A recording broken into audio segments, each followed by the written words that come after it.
everyone, Karen the Warp Spinster here. Thank you for spending time with me today. I really do appreciate it. I hope you find something useful here. If you're new here, welcome. Please like and subscribe. And if you are one of my returning followers, welcome back. Thank you so much. Today I want to spend a little bit of time with my quilt sketchbook that I keep next to my bed. As I explained a little bit last time, when I can't sleep, which happened more when I was working than it does since I've retired, but still, when I can't sleep, I will challenge myself to, say, design 5 quilts. Not that I have to design them, but 5 design ideas. Or sometimes I wake up in the morning and something just comes to me and I can sketch it out in the sketchbook. And it doesn't always happen at night. Once in a while, it will come to me during the day, and then I go find my sketchbook. A lot of this is done in pencil, so it's difficult, would be difficult for you to see. I'm going to maybe highlight a few things, but I've got lots of pages here. I also have some pieces from magazines and catalogs that I pulled out that give me ideas for just general form or colors. I love these colors together, which, you know, I love bright colors, but I also like those as well. This is from Adobe. Really interesting concept. Now, I wouldn't try to recreate these because these are not my designs, but they're inspiration. This is from a National Geographic magazine, as is this. These, oops, sorry. These are rooftops. And I just love the form of that. Anyway, I have lots of pages here. A couple that I wanted to point out just to prove that I do actually make some things that I have sketched out in here. I sketched this out and called it threading. It became Heddles. And if you want to find out more about Heddles and see it, I will, I think, post a photo here. And then you can, I also have a YouTube video in my Every Quilt a Story series about Heddles. So I did, in fact, make that one. Here are a couple from a trip I took to the Netherlands and Belgium that I haven't done anything with. This one is part of a challenge. I do have that worked out and I have the fabric, I just haven't started it. These are from challenges. This one is how I started doing rings. This isn't how it's actually going to look in the end, but that did come from a challenge, which was what I had for breakfast. You can imagine what that was. This was a challenge idea from my sister, and I did make this one. It is quilted. I think it's even bound, but I've decided, it doesn't look exactly like that. But I've decided that I want to do some more big stitching on that one. Move through this. Sorry about the sound of the pages turning. There are some that I sketch out and it's just, no, I don't really like that after all. This one kind of interests me just because it's very simple. Just do some slices of different fabrics in strips. This is a little bit like, I think they called it a chorus line from Modern Quilt Studio. And that was very nice. It was, I want to say staggered, but it were just a few strips in the front, and then more strips. So it got denser as they went up the strips, and that was really nice. Let me see what I have here. Oh, this was just an idea from a bracelet I saw that would make just a nice sort of small piece, I think probably, with just some strips. Could do some fun things with fabrics there. And then again, there's another ring. Apparently I was getting into rings by this point. I do have a series on women scientists. I've only done one so far, but I've designed 2 or 3 of them. This was the woman who discovered pulsars. And I don't know how I feel about that yet. That needs some more work. I also have one for Admiral Grace Hopper, who she was a very early computer programmer. Ooh, there's a bee out at my hydrangeas. Welcome, bee. Hey, just put some fresh water out there for you. And, oh yes, Grace Hopper. Early computer programming. It was COBOL, I believe, she invented as a program, which is a business language, programming language. And she also, I heard her speak once, and she needed to describe a nanosecond, and she needed some sort of visual for Congress because, frankly, it's probably beyond their understanding.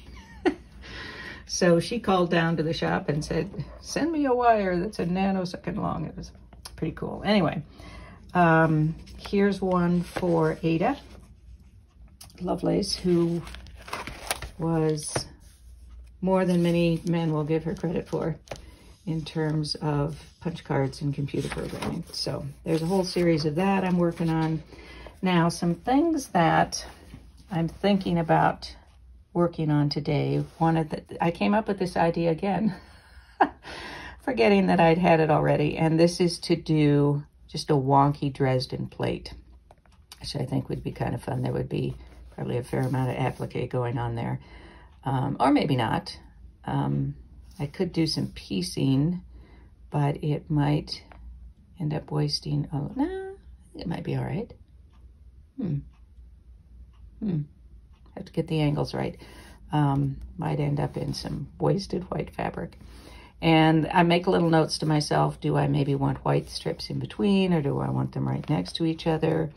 Here's a funky drunkard's path. This one I called Meh because I'll never make it. I didn't like it.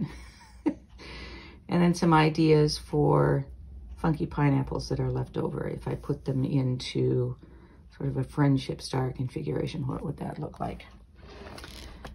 And then some of the 2.5-inch square ideas. These are mostly things that I have come up with in the last week. There were, I think, 5 one morning. I woke up and just thought of some ideas. So this is zipper, but I wanted it to be kind of a funky curve thing. And then I just have to decide if I want to keep these parallel to each other or if I just want them to be kind of randomly angled there. So that's one I'm really interested in trying out. And then also Matchbook, which started out pretty blah. I think got more interesting here. That could be fun to work on. And then Test Pattern, for anyone who's old enough to remember when TV stations actually went off the air at midnight or whatever, and you'd see Test Pattern the rest of the time. And here is the sketch I did after, I don't know, a couple videos ago. I said, oh, it'd be kind of cool to do a background with lattice strips, etc. And so I sketched it out, and then you saw me work on that last week. Then here's a way to just do kind of random X's through squares or rectangles. And then yesterday I was sitting waiting for a train at a train crossing that I very seldom get stopped at. It's near my house. And it was a lovely day, so I thought, well, I'll just wait instead of turning and going around and over it. So as I was watching it, I was watching the graffiti on it, and honestly, I'm not a fan of graffiti, don't get me wrong. But I have to say that some of the tags were just pretty pathetic. There were a couple that took a lot of time, but then I started thinking, well, all right, as I always do, if I have some time on my hands, look around and see if there's anything that might inspire me to make a quilt. And at the bottom of these box cars, there were huge springs, like the wires were, I don't know, the size of my arm in these spring coils.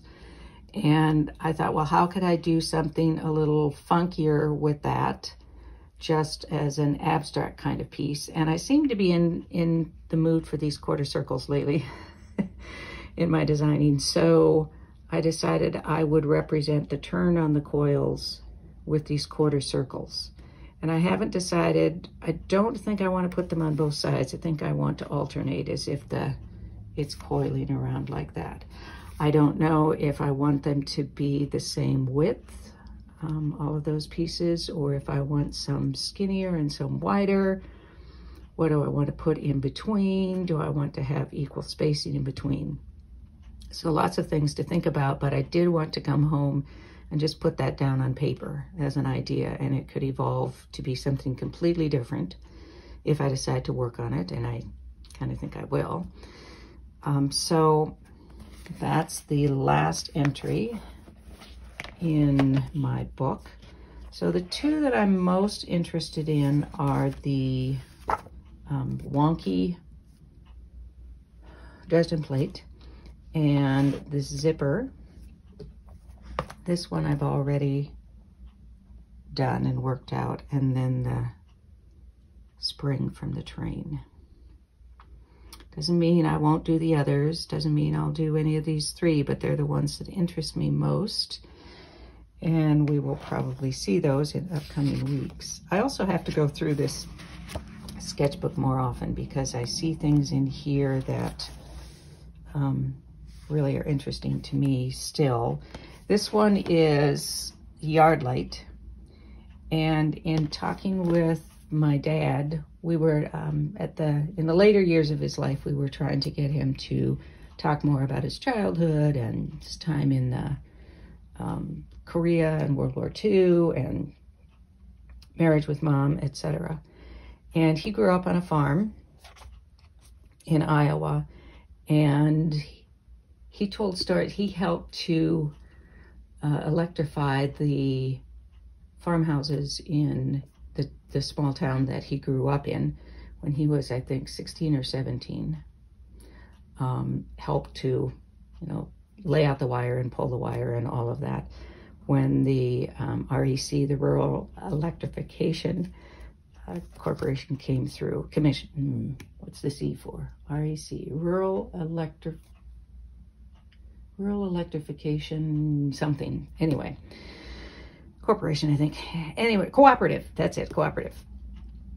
And so I thought about how much change Dad had seen in his life, and he loved electronics and, did his own circuit boards, and he loved all of that stuff. And that all started when he was young, we discovered as we got him talking.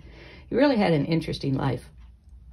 Anyway, so I was asking him about how electricity changed their lives, because they didn't get it in their house until he was 16 or so. And he talked about, I asked about the first electric appliance they got, and I think he said it was an iron for his mom. He thought it was anyway. Anyway, I asked about the impact, and he talked about the yard light. And I think about their farm and coming up the gravel driveway and thinking about everything being in darkness until someone lit a lantern, would have been kerosene. And he said that the idea that they could have this light on when they came home, so they didn't come home in darkness without really knowing what was around or what was going on, that made a real difference. Not to mention that they didn't have to carry a kerosene lamp into a barn full of hay, which I thought was, pretty cool. Anyway, so this was meant to represent the light from the yard light as it sort of expanded over the yard and the farmyard. And it would start out very dense here, and then this is representing light and, light particles. Light travels in waves, but never mind. Sorry, Mike. But I needed some representation of the density of the light other than just how bright the color was. I didn't want to do just concentric rings of color. So I decided that I would do sort of packets of light, which is not what light is, but just something to represent the density. And so I happened on these squares, and how closely they are spaced apart, how closely they are spaced would represent the density of the light. So I'm still interested in doing that. I'm not entirely sure I'm going to do squares. Could be circles, could be, I don't know what yet, but I think it's going to be three-dimensional. I'm not going to piece these. I'm not going to applique them. I think I'm going to do the background, which will probably be different brightnesses of color, but then just slightly gradated, and then do three-dimensional pieces. So squares would probably be easier. And then, I don't know, tack them down with maybe a bead. So anyway, I don't know how I got off on that tangent, sorry. Anyway, that's it. So I think what I want to kind of play with a little bit today are the wonky Dresden Plate blades. Not sure what I'm going to do yet, as usual, but I will pull out some fabrics and see what happens. I forgot to note that I do also always carry in my purse a field book, which I use to take a lot of notes. So all of this scratching is from my local history volunteer gig at the local public library. But I also, if I have time, if I'm sitting waiting somewhere, I may just sit down and sketch in here. So this is a sketch for a quilt that I actually ended up making. It's on the long arm at the moment. My long arm, oh, such a sad tale. Anyway, Molly is headed back to the manufacturer to have a new motor put in. I couldn't drive it out when they could do it, and they wouldn't let me put the motor in myself. Doggone it. So I have to ship it, and wow, it's big and heavy. They built a box that molds right around it and sent it to me, and just the empty box was $138 to ship because it's so big. And they warned me that the empty box was going to cost almost as much as the shipping it back because of the size. Anyway, so I didn't have the size. I have 2 Allen wrench sets. Neither of them had the size that I need to take apart the things that I need to take apart in order to put it in the box. So I'm waiting to get the right size Allen wrench. Anyway, so this is still on the machine, and I have another one, my Pipe Dreams, waiting to go on. So, and actually I like this too. So at some point I may do something around that idea.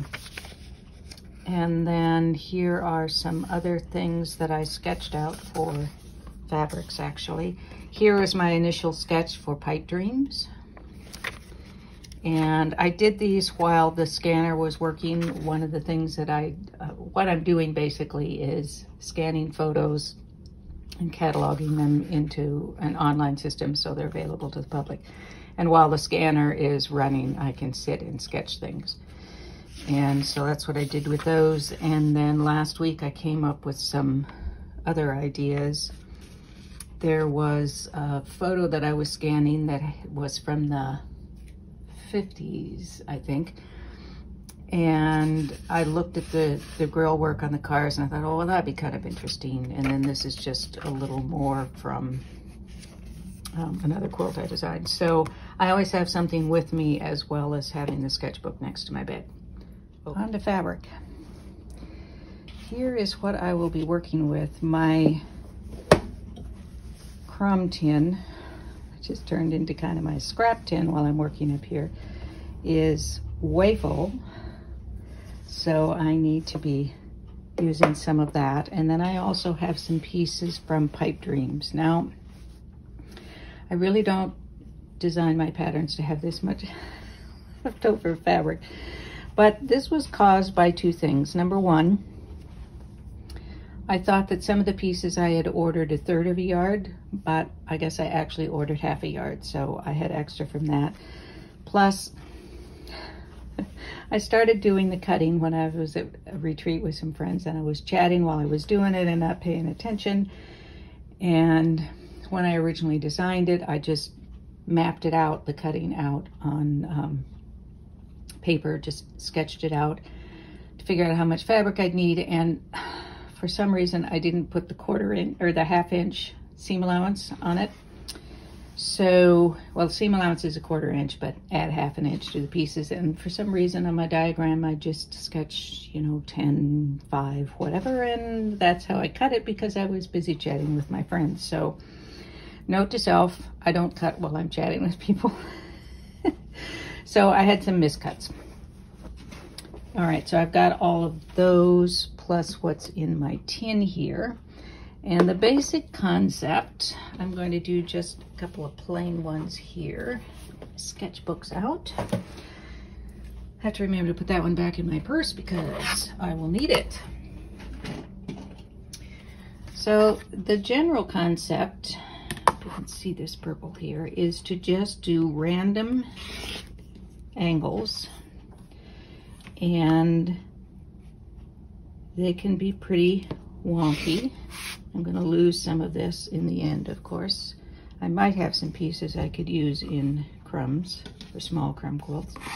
And this top does not need to be straight across or rounded.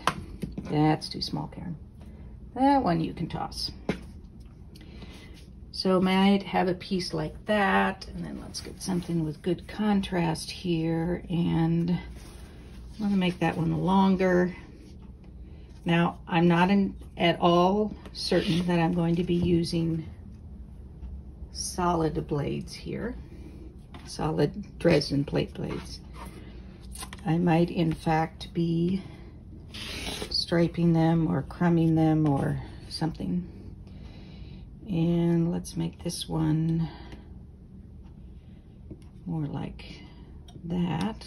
You know, if I do it right, I may have kind of a little interim piece there that I could put in. So I could get sometimes at least 2 out of a strip.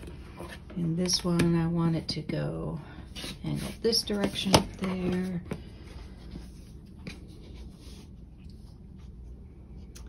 Now, I'm not thinking just yet about how I am going to put these together, mind you, because I always have the piecing or appliquing option. And let's do another one. Press that fold out of there, at least vaguely so. And then do another piece here. Let me do something with quite a big old angle there. And I could do some that are curved, or not. Yeah, that's all right. I have some selvage down there, but that can be easily trimmed.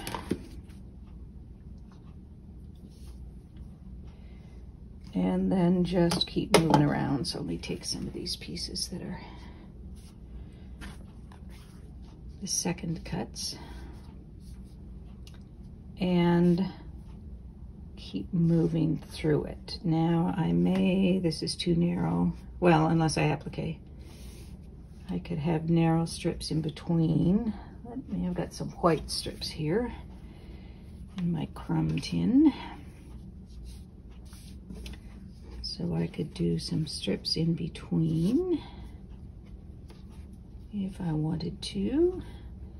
And they don't have to be between each one. Could be just randomly spaced or dispersed. And of course, somewhere I must have some stripes. That could also go in between, which I think I might well do, especially if I am using just solid fabrics for the blades, because this will add a little bit of extra oomph or movement to it. under. It's a bit distracting. So I could do something like that. So. I would probably put a couple more colors in there actually, but let's do a blue, a pale blue here. And, oh, let's make a really, really long one in the middle. And once I figure out how to put these together, it could be something that goes together pretty quickly. Maybe. Or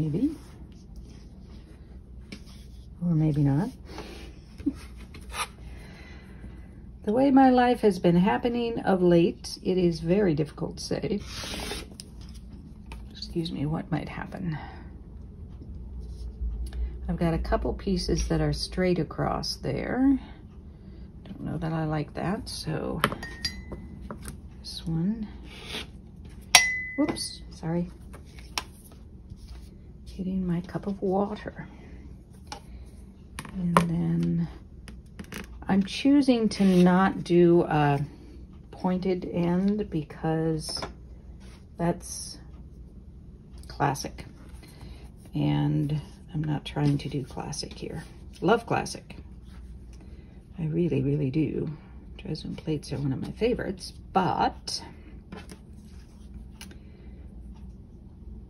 that is not what I'm about today.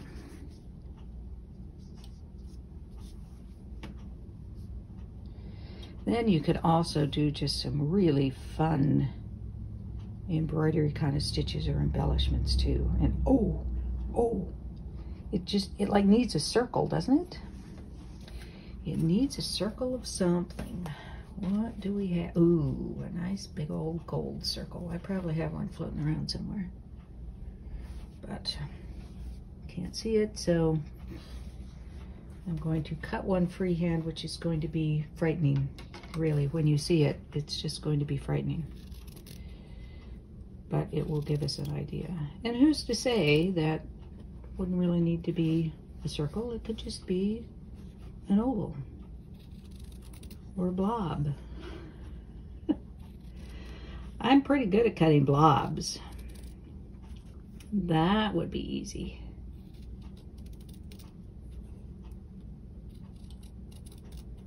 I wonder what I could call this instead of Dresden. Think of another German city.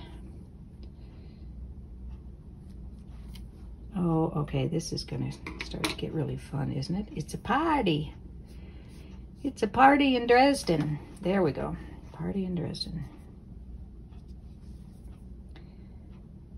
I'm liking it. I'm liking it even as these with solids. And this stripe in there. I might put the stripe, a stripe somewhere else too.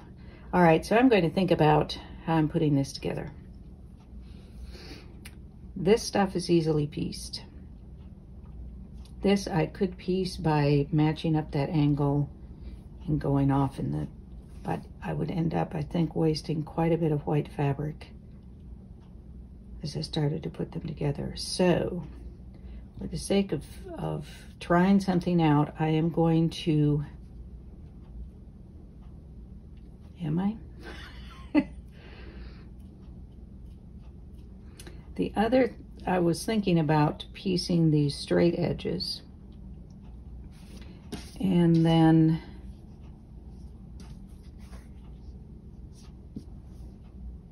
appliquing along here. If I piece the straight edges, then I also will have to turn these under. Don't know if I want to do that. So what if I were to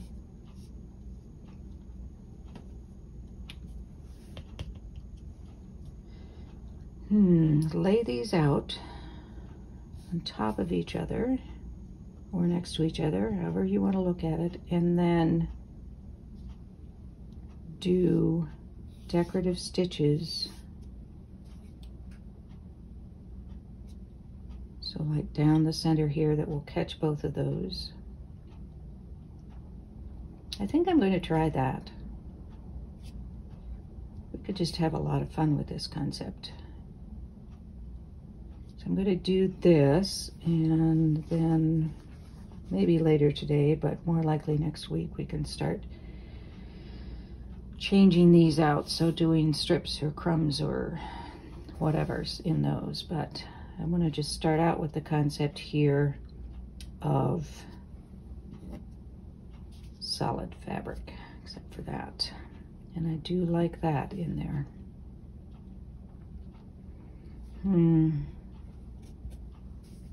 This is kind of reminding me a little bit of the Makes a Village that I still have to work on.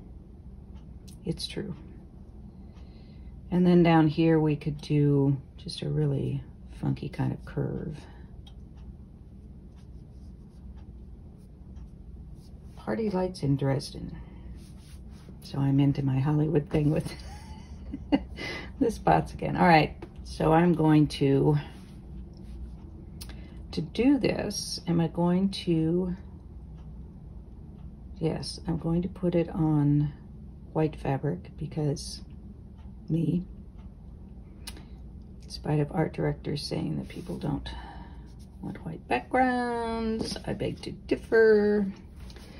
At least in modern quilts I do. All right, so that is, in that case, I don't have to insert white strips. I can just space them apart. Doesn't look very good on a green cutting mat, does it? All right, so I will get some white fabric. I know I have some left over somewhere. I will get a piece of that, and I might do this as a block that I could add on to something else. You like my hand waving? Sorry, I'll try to keep it to a minimum. I will go find some white and then we'll start laying this out. In case you hadn't guessed it, today is going to be a very scattered video. I'm sorry, but my brain is scattered today. I am in the process of decluttering my house. I'm going to be redoing a bunch of rooms and rearranging some furniture. Some very old furniture is out of my house, going out of my house. Most of it's gone now. Either given away or tossed if it's just too bad. Anyway, one of the things that I'm doing is clearing out all the old routers that I had. When I get a new router, I just say, I'll deal with this later. So now I'm dealing with it and either smashing them or just drilling through the drives so that you can't get the data off. Anyway, so in the process, it's a good way to take out your aggression, I discovered. So I'm actually going to just drill through them because smashing them is not practical. But I had fun one day smashing one of them, and I just found this piece that I somehow dragged up on the steps. Is this not a really cool thing that you could design something from, a quilt from? Isn't that cool? That is just the coolest shape. It's almost like a little butterfly, and cool. Anyway, all right. I'm ready to press some white fabric. Part resolved before I applicate it, because I can't cut my curve afterwards. And I do not want this to be circular. I want to have kind of a different curve there. So I have to think about if I'm going to overlap these a little. I think I probably will overlap just a tiny bit. It's going to have a space there to leave a white space there, which I think I will also do right there. So now I'm going to cut a curve. Let me cut that into a strip first, because you should be thankful that you are seeing only a small part of my workspace. I think you would be appalled if you saw the rest of it while I'm working. do clean up afterwards, but while I am working, it's kind of messy. All right, and this is going to, nope, that's a white space, isn't it? This, nope, that needs to be, say, the length of this piece, and let's make it the same angle. You think I can do this without slicing anything nearby? If I hold my tongue just right. Okay. That's better. All right. I don't know if this is how I had it before, or that's where the white spaces were, but that's where they are now. All right. And that I will take off for the moment. And this could be, you know, pretty circular, but I don't want that because I just don't. And since I'm appliquing, I can make it whatever kind of curve I want. All right. Now I think it's ready to be laid down on the white fabric. And I have brought the whole roll of stabilizer. So, fingers crossed, here we go. I have a little piece of chocolate here. I better move away from the white fabric. Now, I have to remember how this is going to go. I will just slide it up. I think I can do it with just a little bit of nudging. Okay. So,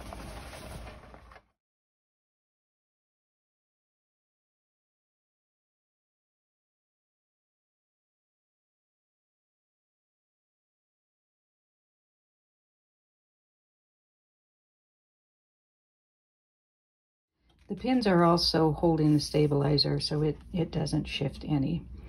And I am going to be managing these roots, these little hairline roots, as I go along in the stitching. So I have a seam ripper or a stylus or something that I can sort of tuck those under as I stitch.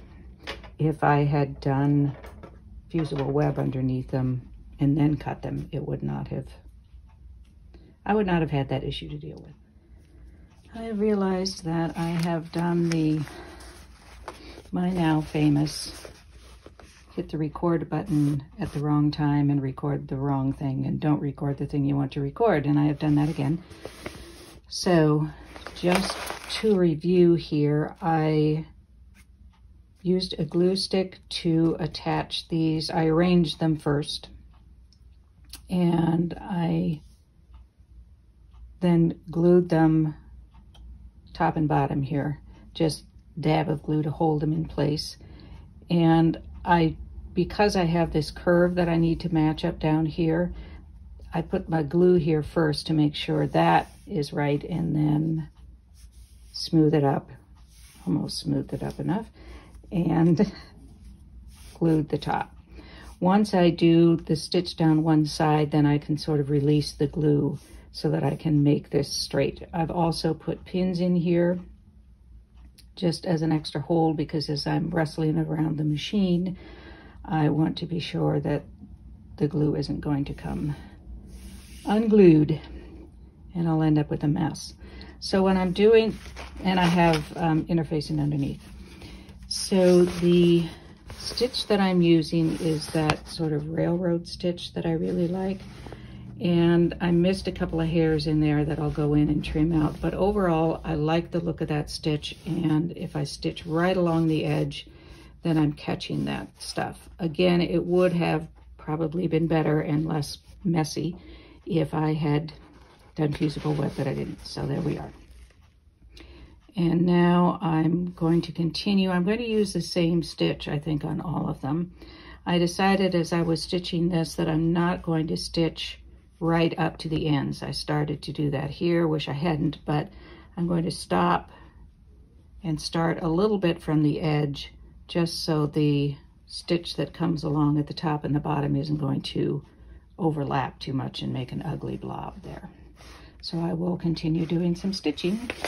Something else that I just noticed, I had this green on top of the blue, and you'll see I've got this little juncture there, this little offset bit.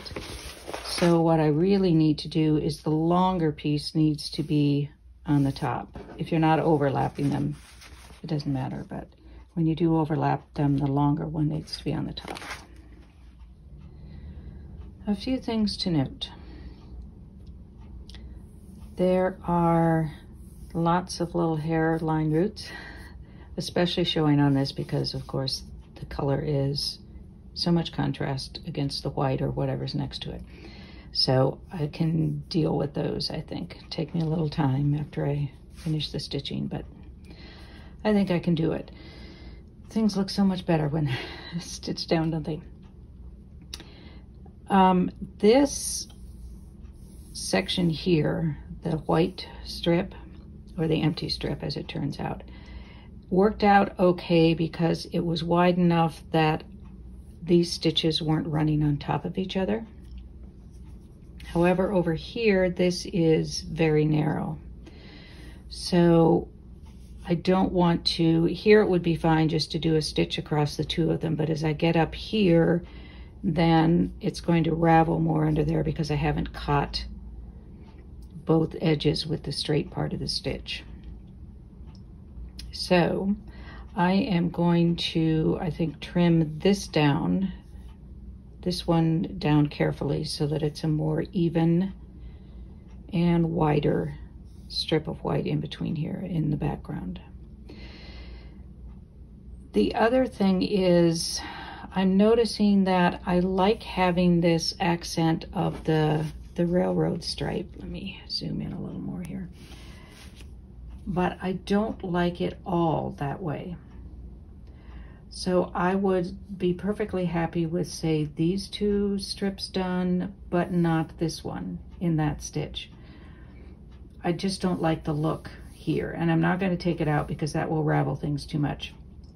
But I could take this out and then trim that side. I might, because I'm just really not liking that look. It looks too much like a traditional Dresden plate with the buttonhole stitch, which is lovely, but not what I want here. So I think I might take this out and just trim off the ravels there. And then I want to do, and on the rest of them then, maybe not this one, I might do the stitch here and here. But on the others, I will use invisible thread and just do like a zigzag or a buttonhole or a hem stitch or something, because I just don't like that look. And it's so obvious on this coral color in the green. It's not quite so obvious on these, but I really think I want to not have that stitch everywhere. And then I'll do, this may be invisible down here too. Afterwards, we'll talk about some other ideas that we might think about doing with this, or maybe some things we'll try next week.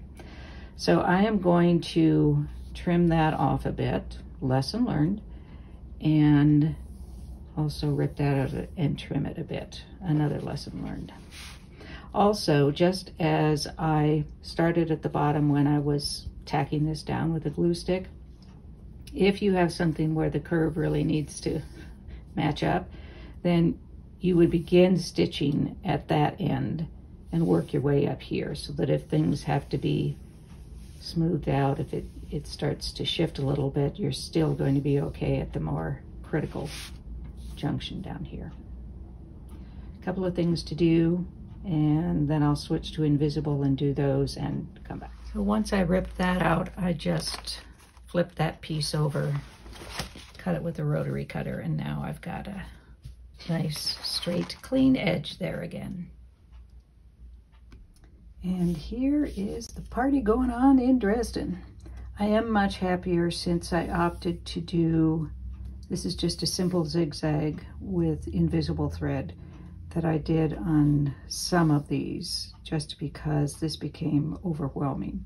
Now, if you wanted it to be, I don't know, an orgy of texture instead of just a party, you could do different colored threads, of course, lots of different stitches. You could extend them, if you do it in something other than white, you could extend them out in either direction or both.